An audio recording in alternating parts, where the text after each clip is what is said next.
Hello, this is Brad, and I want to talk a little bit about the difference between annual leave and sick leave. There seems to be a fair amount of confusion, which is understood. There's a lot going on with federal retirement system, but the two are different, and you don't want to get confused about how they work a retirement and how things are applied to your annuity versus paid out in a check. So, sick leave is something that you can accumulate unlimited hours of, right? One way that the two of them are similar is that you accumulate hours with each paycheck. However, the way that they work at retirement, they're kind of opposites of one another. They both help you out, but in different ways. So sick leave, again, you can accumulate a ton of hours. And I believe it's 2,087 hours it takes to have 1 full year of sick leave. So the way that works is you're not paid out in a lump sum, but rather what you get for your unused sick leave is you get money added on to your FERS annuity. So let's say you had your 2,087 hours. What that's going to do is give you an extra year to add on to your FERS annuity. So if you have something like 30 years of retirement and you have a year left saved up of sick leave, then that is going to increase your FERS annuity by 1%. Okay, so instead of getting 30%, you'll now get 31%. A couple other little details around sick leave are it's broken down into months. So you don't get full credit for all hours worked unless it works out perfect to be a number of months, whether it's 3 months, 5 months, 10 months. If you have 10 months and 20 days, you're going to lose those 20 days.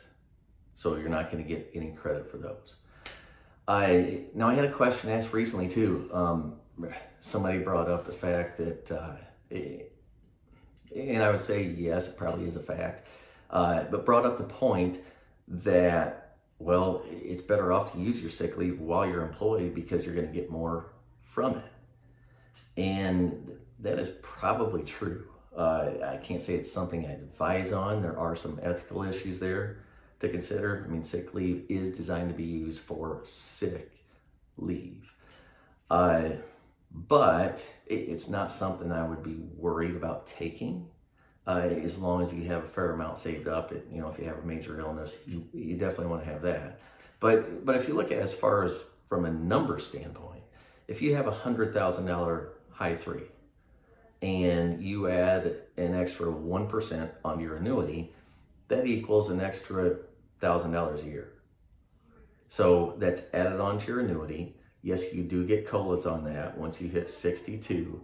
But $1,000, $1,000 a year plus COLAs, it's going to take you, quite a while. You go 20 years, then you're looking at $20,000 plus the COLAs there. So maybe $25,000 you'll get over 20 years for that extra year of sick leave. Now, somebody brought up that, well, if you worked, or if you use that sick leave, that would get you $100,000 in pay, which is a valid point, but that's up to you. That's your call. Yes, $100,000 is more than 20, but really to compare the two, you'd have to take $100,000 minus your FERS annuity, which would be around $30,000 for the difference. But dollar-wise, yes, you're probably better off using your sick leave while working. But again, that's something you need to think about yourself. Now, the other one, annual leave. Annual leave is different. Yes, you're going to get a benefit from your annual leave, and that is going to be in the form of a check.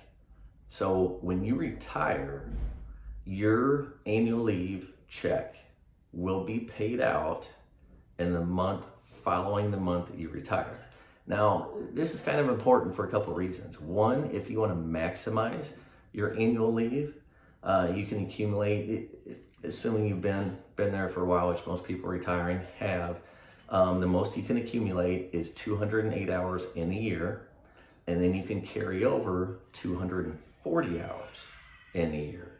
So there are some special categories like certain nurses that can carry over something like 685, but for most federal employees, it's 240 hours you can carry over each year and then accumulate the 208 hours.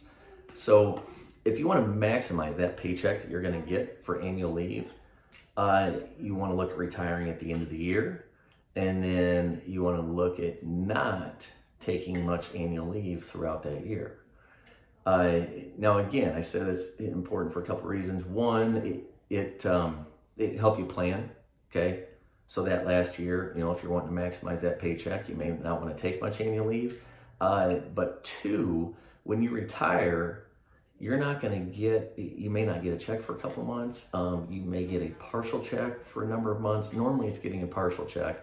But I talked to somebody today who, let's see, it's the end of March right now. He retired December 31st, and he still hasn't gotten anything from his FERS annuity. So that's something that needs to be planned for, and your annual leave check is something that can help bridge that gap. If you have a large lump sum of annual leave, if you think about it, if 2,087 hours is a full year and you have 448 hours, you're looking a little over a fifth of the year. So you're looking at a couple months pay. Could easily be $10, $20, $30,000 depending on what your pay is. But those are the differences between sick leave, annual leave. Hope I didn't leave anything out. Let me know if I did in the comments. But they work differently, okay? Remember, annual leave paid out in the month following the month that you retire in a lump sum. And then sick leave, whatever's left over of sick leave, is going to be broken down into months and then added on to your annuity. One final note there on sick leave: you can't have, let's say you're at age 60 and you have 19 years in, you can't have a year of sick leave saved up, add that on to make 20 to meet the retirement requirement. You have to meet the retirement requirement, and then the sick leave is added on to increase your annuity. That's all I have for today. Hope that helps. We'll talk to you later.